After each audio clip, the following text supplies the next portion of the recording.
అంటే కోర్స్ ఇది visa process plus entrance మొత్తం అంతా అయిపోయింది. ఎంట్రీ అయిపోయింది అనుకుందాం. చాలామంది 6 ఏళ్ళు కదండీ ఇది. ఇది 1 అవును. సంవత్సరం, 2 సంవత్సరాలు వచ్చేస్తారని కాదు. అవునండి. హాలిడేస్ మధ్యలో వస్తూ ఉంటాయా? ఉంటూ ఉంటాయా? వెళ్ళనిస్తారా పిల్లల్ని? ఆ తర్వాత వాళ్ళ సోషల్ లైఫ్ ఎలా ఉంటుంది? అక్కడ పిల్లలందరూ అడ్జస్ట్ అవుతారా? ఆడపిల్లలు ముఖ్యంగా ఇంటి నుంచి దూరంగా అంతంత కాలం. ఇవన్నీ క్వెషన్స్ పేరెంట్స్‌కి ఉంటాయండి. సో, నాగేంద్ర గారు మీరు చెప్పండి సార్. మేడం ఇప్పుడు ఎవ్రీ ఇయర్ ప్రతి సెమిస్టర్‌కి ఫస్ట్ సెమిస్టర్‌కి వచ్చేసరికి 1 మంత్ వెకేషన్ ఉంటది మేడం. హాలిడేస్ ఉంటాయి. సెకండ్ సెమిస్టర్ అయిపోయినాక 3 మంత్స్ ఉంటది. అంటే ఎవ్రీ ఇయర్ అరౌండ్ మనకు ఒక 2-3 మంత్స్ వరకు ఆపర్చునిటీ ఉంది స్టూడెంట్‌కి ఇండియాకి రావడానికి. ఒక 2-3 నెలలు. ఫస్ట్ సెమిస్టర్ అయిపోయిన తర్వాత మెజారిటీ స్టూడెంట్స్ దే ప్రిఫర్ చేయరు ఇండియాకి రావడానికి.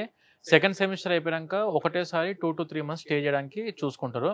When coming to second year complete అయిపోయిన తర్వాత స్టూడెంట్స్ వాళ్ళ పేరెంట్స్‌ని పిలిపించుకుంటాం మేడం జార్జియాకి. హుహు. ఈ 2-3 మంత్స్ మనం ఇక్కడే స్టే చేద్దాం బాగుంటది ఇక్కడ అని చెప్పేసి స్టూడెంట్సే వాళ్ళ పేరెంట్స్‌ని కూడా పిలిపించుకోవడం జరుగుతుంది జార్జియాకి. అండ్ మనం వచ్చిన పేరెంట్స్ కూడాను మన హాస్టల్‌లోనే వాళ్ళకు అకామిడేషన్ కూడా ప్రొవైడ్ ఓహ్! అది చేస్తాం. కూడా ఇస్తారైతే. అది మన హాస్టల్‌లోనే ప్రొవైడ్ చేస్తాము. అడ్మిషన్ టైమ్‌లో కూడా వెళ్ళొచ్చు కదా పేరెంట్స్ వెళ్ళొచ్చు మేడం. వెళ్ళాలంటే. విజిట్ వీసా చేసుకొని స్టూడెంట్స్ పేరెంట్స్‌తో పాటు కలిపి రావచ్చు. ఆప్షన్ లేదు. రావచ్చు. కాకపోతే నేను ప్రిఫరెన్స్ ఏ విధంగా చెప్తామంటే స్టూడెంట్ ఒకసారి దిగిన తర్వాత ముందు ఒక 1-2 మంత్స్ అడ్జస్ట్ అవ్వనివ్వండి ఫస్ట్. 2 మంత్స్ తర్వాత మీరు వచ్చారనుకోండి స్టూడెంట్‌కి అర్థమై ఉంటది వెదర్ కొంచెం అక్కడ కాబట్టి ఇదని వాళ్ళు చూపించడానికి ఆప్షన్స్ ఉంటాయి. లేకపోతే మనం స్టూడెంట్ రిజిస్ట్రేషన్స్ ఉంటాయి మేడం. దిగిన వెంటనే అంతే. మనము టీఆర్సీకి అప్లై చేయాలి.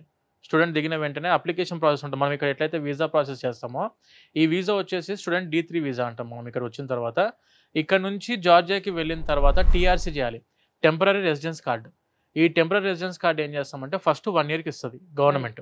ఇది రిజిస్ట్రేషన్ ప్రాసెస్, అప్లికేషన్ ప్రాసెస్ ఉంటుంది మొత్తం కూడా జస్టిస్ ఆఫ్ జార్జియాలో. టీఆర్సీ మనమే ఇప్పిస్తాం స్టూడెంట్ కూడా. మళ్ళీ ఎక్స్ట్రా దానికోసం డబ్బులు ఛార్జ్ ఏం చేయం.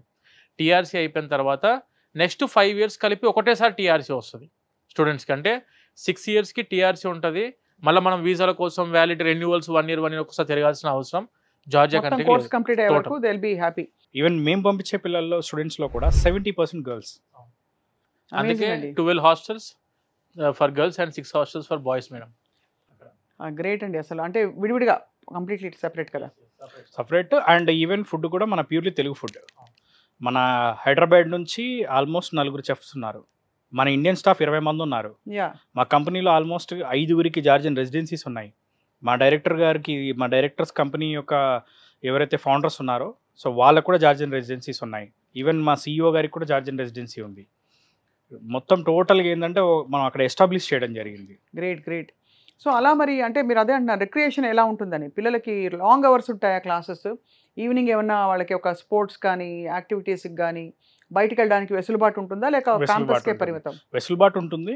అండ్ ఎడ్యుకేషన్ సిస్టమ్ అనేది ఎంత బ్యూటిఫుల్గా డిజైన్ చేశారంటే వాళ్ళు క్లాసెస్ కూడా టోటల్ విజువలైజ్డ్ ప్యాటర్న్లో జరుగుద్ది. 3D విజువలైజ్డ్ ప్యాటర్న్లో క్లాసెస్ అవుతాయి. సో ఆ క్లాసెస్ కూడా ఏదైతే ఈరోజు ఫర్ ఎగ్జాంపుల్ ఒక సబ్జెక్ట్ మీద క్లాస్ చెప్పారనుకోండి, రేపటి రోజున వచ్చేసరికి ఏంటంటే నెక్స్ట్ డే ఇమీడియట్ వాళ్ళు ఆ క్లాస్ని ప్రజెంటేషన్ ఇవ్వాల్సి ఉంటుంది. సో దానికి కూడా మార్క్స్ ఉంటాయి. ఓహో! అండ్ క్లాస్కి 15 మెంబర్సే ఉంటారు స్టూడెంట్స్. 15. క్లాస్ సైజ్ చాలా తక్కువ పెట్టారు. ఎందుకంటే ఇది మెడికల్. దీంట్లో మనకి థియరీ చెప్పేటప్పుడైనా ప్రాక్టికల్ చెప్పేటప్పుడైనా కానీ వాళ్ళకి 1కి 2 సార్లు అర్థమయ్యే విధంగా చెప్పడం అనేది ఫ్యాకల్టీ రెస్పాన్సిబిలిటీ.